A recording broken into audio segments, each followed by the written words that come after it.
আজ আমি কোনো হিরোর গল্প বলবো না, আজ আমি নিজের গল্প বলবো। The story is inspired by MSK and Fakira. Actually, MSK is not a YouTuber for me. MSK হলো এমন একটা চিন্তাধারা যা কনসিস্টেন্সি, উচ্চ চিন্তা এবং নীরবে কাজ করে যাওয়া। আর ফকিরা যা শেখায় সাধারণ জীবনও শক্তিশালী হতে পারে।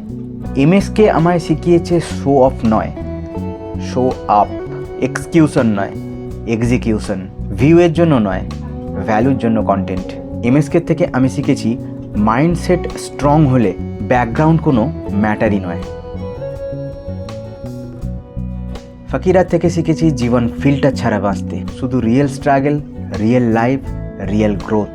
একটা সময় আমি কমপ্লিটলি লস্ট ছিলাম, কোনো ডিরেকশন ছিল না, কনফিডেন্স পুরো ভেঙে গিয়েছিল।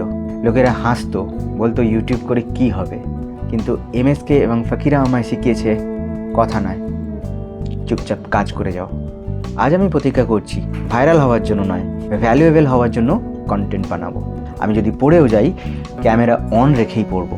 তোমরা যদি এমএসকে অথবা ফকিরার দ্বারা অনুপ্রাণিত হও তাহলে অবশ্যই কমেন্টে লিখে যেও ইয়েস আই ক্যান ডু। আর পারলে এই চ্যানেলটা সাবস্ক্রাইব করে দাও, কারণ এই চ্যানেলটা শুধু ব্লগ নয়, এই চ্যানেল রিয়েল লাইফ, জিরো থেকে ফিয়ারলেসের একটা যাত্রা। I believe it's true. Every day the sun rises again for you.